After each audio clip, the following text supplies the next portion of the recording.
আল্লাহ তাআলা তখন ডাক দিয়ে বলবেন, ও জান্নাতীরা, এই কোরআনের ভেতরে জান্নাতের কথা যা যা ওয়াদা করেছিলাম, বিশ্বনবী তোমাদেরকে যা যা শুনিয়েছে, উলামায়ে কেরাম জান্নাতের যে নাজ নেয়ামতের বর্ণনা যা দিয়েছে সব পাইছে তো? সব জান্নাতীরা বলবে আলহামদুলিল্লাহ, আল্লাহ সব পেয়েছে।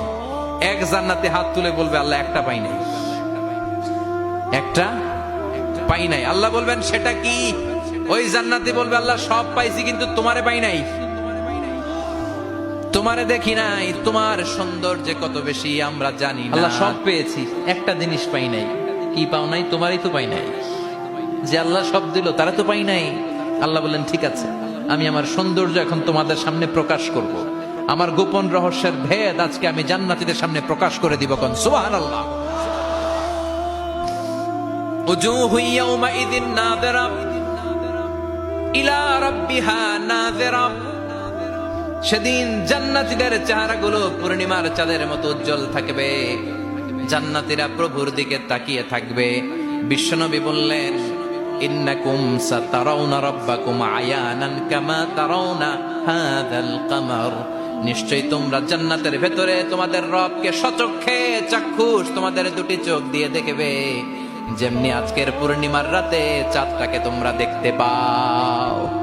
এই চাঁদের দিকে তাকালে চাঁদের সৌন্দর্য যেমনি দেখো, সেদিন চাক্ষুষ দুটি চোখ দিয়ে তোমরা আল্লাহ তাআলার সৌন্দর্য দেখবে। কোন সুবহানাল্লাহ। রব্বুল আলামিন বিশাল জান্নাতের ভেতরে এক কনফারেন্সের আয়োজন করবেন। বিশাল কনফারেন্স হলের ভেতরে আল্লাহ তাআলা ওনার গোপন রহস্যের প্রকাশ করে দিবেন, নিজের সৌন্দর্য জান্নাতীদের কাছে প্রকাশ করবে। লক্ষ লক্ষ নবীরা বসবে ওই কনফারেন্স রুমে। সবার সামনে থাকবে বিশ্বনবীর সিংহাসন। পড়েন সুবহানাল্লাহ। বিশ্বনবীর পরে বসবে অন্যান্য নবীরা, তারপরে সালিহিনরা, সিদ্দিকিনরা, শুহাদারা, তারপরে সব মুমিন বান্দারা। আপনারাও সেদিন থাকবেন ইনশাআল্লাহ। পড়েন। আমরা সেই কনফারেন্স রুমে না থাকলে কনফারেন্স জমবে? কথা কোন? আমাদের থাকাই লাগবে। যে কোনো মূল্যে কনফারেন্স রুমে আমরা ঢুকবো। চিল্লায় বলেন ঠিক কিনা? আল্লাহ তাআলা ৭০,০০০ নূরের পর্দার কথা আমরা বলি, এই বর্ণনাটা সহি না। হিজাব মিন ওয়ারাইল হিজাব, পর্দার অন্তরাল থেকে। আসলে পর্দা যে কয়টা আল্লাহই জানে। ওই পর্দার অন্তরাল থেকে এবার আল্লাহ তাআলা কনফারেন্স রুমের সামনে এসে নিজের সৌন্দর্যের প্রকাশ ঘটাবেন। তিনি যে কেমন আমরা জানি না। লাইসা কামিসলিহি শাই, লাইসা কামিসলিহি শাই, কোনো কিছু তার মতো নয়, তিনি তার মতো। সুবহানাল্লাহ। পড়েন। আল্লাহ তাআলা পর্দার অন্তরাল থেকে এবার পর্দা প্রকাশ করে দিয়ে নূরের তাজাল্লি দেখাবেন। নূরের সৌন্দর্যের আলোকচ্ছটা ফোকাস করবেন জান্নাতীদের সামনে। এক সেকেন্ডকে ১০০০ ভাগ করলে হয় ১ মাইক্রো সেকেন্ড।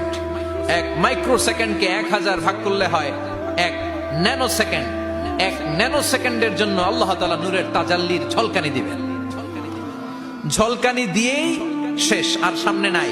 কিন্তু ওই এক ঝলকানিতে আমরা পাগলের মতো ওই ঝলকানির দিকে তাকিয়ে থাকবো, এইভাবে তাকিয়েই থাকবো। কিন্তু সামনে কিন্তু আর নাই। ওই একবারের জন্য একটু দেখাইছিলেন, ওইটার দিকে তাকিয়ে থাকবো। এইভাবে তাকিয়ে থাকতে থাকতে লক্ষ লক্ষ কোটি বছর কেটে যাবে। নবীরা তাকিয়ে থাকবে, ওলিরা তাকিয়ে থাকবে, সালিহিনরা তাকিয়ে থাকবে, শুহাদারা তাকিয়ে থাকবে, আমরা তাকিয়ে থাকবো। বছরের পর বছর, কোটি কোটি বছর পাগলের মতো এভাবে থাকবো। পাগল হয়ে যাবে, সব পাগল হয়ে যাবে, সৌন্দর্য দেখে পাগল পাড়া হয়ে যাবে। কিন্তু সামনে কিন্তু নাই। এরপরে হুর গেলমান এরা এসে নবীদেরকে বলবে, ও নবীরা, ও অলিরা, আল্লাহর সৌন্দর্য দেখলেই চলবে? আমাদের কিছু হক আছে না? সুবহানাল্লাহ। পড়েন। আমাদেরকেও কিছু সময় দেন, জান্নাতের অন্যান্য নাজ নেয়ামত ভোগ করতে হবে। আসেন আসেন। হুর আর